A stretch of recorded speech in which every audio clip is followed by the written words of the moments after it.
Aujourd'hui, on va parler de Cocaïne. Bonjour à tous. En fait, j'ai envie de parler de l'histoire de certaines drogues. Je trouve ça super intéressant de comprendre comment c'est fait, d'où ça vient, etc. Donc voilà, bienvenue dans un nouveau format qui sera peut-être un petit peu plus sombre que d'habitude. D'ailleurs, n'hésitez pas à mettre dans les commentaires des idées d'autres drogues dont vous voudriez connaître l'histoire. Mettez-moi ça en dessous, je checkerai ça. Qu'est-ce que ça fait? Comment c'est fait? Qu'est-ce que ça contient? Bref, on va essayer de voir tout ça, mais avant tout, petite mise en situation. Vous êtes à une soirée et alors que votre pote gueule à vos oreilles pour se faire entendre, vous commencez à vous sentir bien, voire très très bien. Et alors que vos pupilles sont en train de se transformer en boule disco, eh bien votre ouïe, votre vue et même votre toucher semblent comme décuplés. Et mieux, vous en êtes persuadé. C'est carrément des points de QI que vous allez gagner en fait. Et pourtant, non, vous n'êtes pas plus malin que d'habitude, voire moins en fait même. Car en plus d'oublier que vous pourrez potentiellement avoir faim ou besoin de dormir, vous êtes drogué en fait. Une sensation qui va atteindre son pic en quelques minutes, voire dizaines de minutes en fonction de la façon dont vous l'avez consommé, si vous l'avez fumé, injecté ou sniffé par exemple. Et si c'était pas forcément contre votre gré, dans tous les cas il y a des chances pour que vous finissiez par ne plus trop kiffer. Ouais, parce que c'est carrément dans votre circuit de récompense que la cocaïne est en train de foutre le bordel. Car comme toutes les drogues, l'un de ses atouts, c'est en effet d'inhiber la recapture de la dopamine qui s'accumule dans le cerveau. Vous savez, ce neurotransmetteur lié au plaisir dont l'objectif est de renforcer les comportements utiles à votre survie, comme, je sais pas au hasard, manger et une stratégie de motivation qui est donc détournée par la cocaïne. Car comme la dopamine s'accumule en masse entre vos neurones, eh bien votre humeur est boostée comme jamais. Et c'est pas tout, parce que en plus, cette sensation d'euphorie vient également avec le blocage de la recapture de la sérotonine, liée à la confiance en soi, ou encore à la noradrénaline qui joue sur votre énergie. C'est donc un mindfuck cérébral qui risque de vous faire douiller bien comme il faut. Et ça sans forcément avoir besoin d'attendre longtemps, car après avoir monté, il faut redescendre. Une étape à base de dépression, d'anxiété et d'irritabilité qui survient assez rapidement après la prise. Et le pire, c'est que cette phase peut durer plusieurs jours. Enfin non, le pire c'est qu'en plus de jouer aux montagnes russes avec votre humeur, cocaïne rime aussi avec risque de surdose, car la noradrénaline c'est un vasoconstricteur en fait. Et qu'un vasoconstricteur c'est pas toujours gentil avec le cœur, voilà. Au programme notamment, une constriction des vaisseaux sanguins, réduisant ainsi l'alimentation du cœur en oxygène. Et en même temps, votre tension artérielle augmente. Et alors que la cocaïne pousse votre cœur à mettre les bouchées doubles, vos chances de faire un infarctus ou un AVC s'envolent. C'est pas genre elles disparaissent, non, c'est juste elles s'intensifient en fait ces chances. Des conséquences parfois mortelles dont j'ai même pas fait la liste exhaustive, qui peuvent s'observer après une petite dose dès la première prise. Alors vous imaginez plusieurs. Parce que le problème c'est que malgré le fait que cette drogue vous a rendu ultra déprimé, vous avez une possibilité sur 5 de développer une addiction psychique. Et là, vous risquez de souffrir de craving. Comprendre une envie insoutenable d'en reprendre dont il est ultra difficile de se sevrer. Et ça, encore plus si c'est de la cocaïne qui se fume, le crack ou la freebase, qui à cause de ses effets éclairs vous pousse à vouloir vite en reconsommer. Et si vous craquez, malheureusement vous allez sacrément morfler. Car à force d'accumuler les prises qui deviennent de plus en plus grosses à cause de l'accoutumance, vous pouvez péter les plombs en fait, parce que après la dépression, vous êtes bon pour potentiellement de la paranoïa, des crises de panique à répétition, des idées délirantes et des hallucinations. Et je vous parle même pas de la perte d'odorat, de trous entre les narines et des infections nasales qui peuvent survenir en cas de prise régulière, ni d'ailleurs des poumons qui s'affaissent ou s'enflamment en se remplissant de liquide à cause du crack, et également de la perte de libido qui découle des deux. Les consommateurs sont loin d'être les premiers à s'être fait avoir par le côté super arnaque de la cocaïne. Non, les premiers étaient probablement les scientifiques, qui se sont laissés tenter en fait par sa matière première. Parce que oui, la cocaïne, c'est un alcaloïde. Un alcaloïde, c'est généralement un composé qui est extrait d'une plante. Du coup, c'est simple, on ne fait pas de cocaïne sans feuilles de coca. Vous savez, ces feuilles qui poussent sur les cocaïers de la cordillère des Andes, principalement au Pérou, en Bolivie et en Colombie. Et là-bas, la feuille de coca,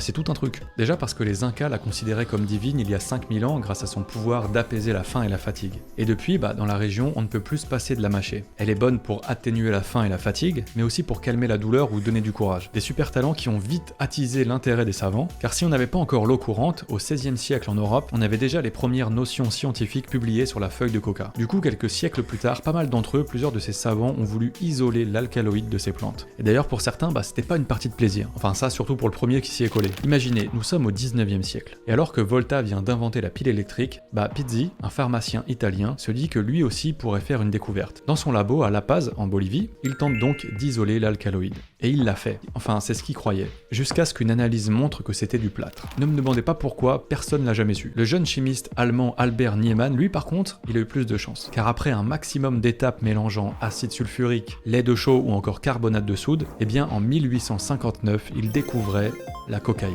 Et vu la concurrence, cette histoire, elle avait tout d'une success story. Vraiment, il y avait du monde sur le coup et lui, il a réussi. Bon, le mec est mort 2 ans plus tard à cause de ses expériences sur le gaz moutarde, mais bon, il faut aussi comprendre que le processus de fabrication semble hyper douteux. Bon, si j'ai trouvé pas mal de recettes sur internet, je vais vous donner celle de l'Observatoire français des drogues et des tendances addictives. Et ce qu'on apprend assez vite en fait, c'est que si la feuille de coca pousse sur un arbuste, bah c'est vraiment loin d'être le cas de la cocaïne. La cocaïne ça pousse pas sur un arbre, non c'est une galère. Pour l'obtenir, elle, cette fameuse poudre blanche, c'est sur un tas, vraiment un tas de produits tout sauf naturels qu'il faut compter. Comme je sais pas moi par exemple, une bonne rasade de kérosène déjà, associée à un produit alcalin comme le carbonate de sodium par exemple. Après avoir séché les feuilles, cette étape a en fait pour objectif d'aider l'alcaloïde à sortir des plantes. Une étape suivie d'une autre qui donne pas plus envie, parce que après avoir enlevé les débris de feuilles, c'est au tour de la fameuse soude de faire son entrée. Et là c'est pas beau. C'est vraiment le produit qui est utilisé pour déboucher les chiottes et tout, hein. Vraiment le bordel à base de desktop et tout, c'est de la soude souvent. Sauf que là en l'utilisant, c'est pas des canalisations impeccables que vous obtenez, non, c'est de la pâte de coca. Pâte de coca qui, une fois séchée, peut déjà vous faire vriller à fond en fait. Mais est-ce que vous pensez avoir terminé? Parce qu'en fait non, c'est pas fini, car après l'essence, la soude et de quelques nouvelles étapes de filtrage, nettoyage et séchage à l'aide de produits chimiques et d'un traitement au permanganate de sodium, bah vous obtenez une forme de cocaïne base. Une cocaïne base qui doit encore être dissoute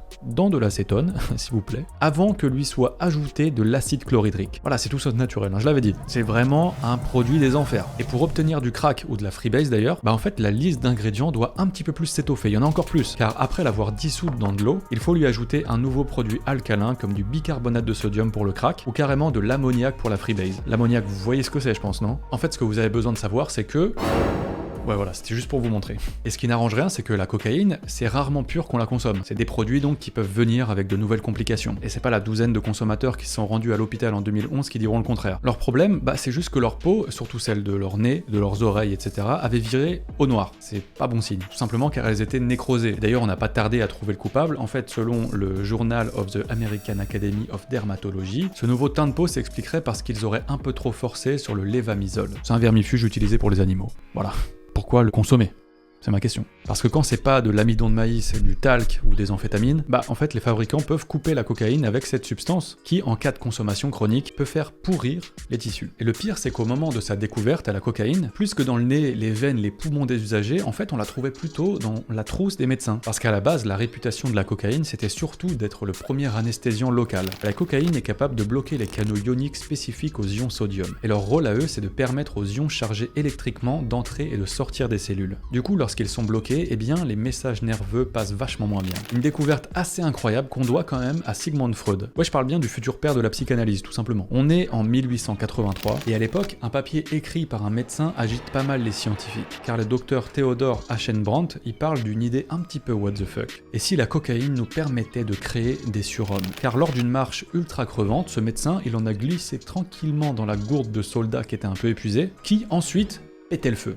Ils étaient remontés à bloc. Une découverte qui pousse Freud à vouloir tester la coke sur les maladies mentales. Mais lors de ces tests, pourtant, pas de chance, il se tape une gingivite bien vénère, enfin pas de chance, si, car c'est ça qui l'a convaincu en fait d'en mettre sur ses muqueuses à lui, il a auto-testé le truc, qui d'un coup ensuite n'était plus douloureuse. Une trouvaille dont il a parlé à son ami ophtalmologue et chirurgien, Karl Kohler, qui décide de l'appliquer à son activité. En fait, ils se sont passés le mot comme ça, et pouf, il y a eu des tests, un max de tests. Et quelques mois après, ok, la première chirurgie sous anesthésie locale avait lieu. Et pendant ce temps-là, Freud était chaque jour un petit peu plus sûr de lui sur le fait que la cocaïne était la solution pour pas mal de maladies. Comme je sais pas moi, par exemple les troubles gastriques, le syndrome de fatigue chronique, le mal de mer ou encore l'addiction à la morphine. Et alors que les morphinomanes devenaient en fait cocaïnomanes, eh bien d'autres utilisations de la cocaïne ont fait leur apparition dans la population, comme dans le vin, des cigares, des gouttes pour les dents des enfants ou simplement du coca. Parce que oui, on en a déjà parlé dans une vidéo, un vrai ou faux d'ailleurs sur les drogues il me semble. Selon le National Institute of Drug Abuse, la formule originale créée en 1886 en contenait bien.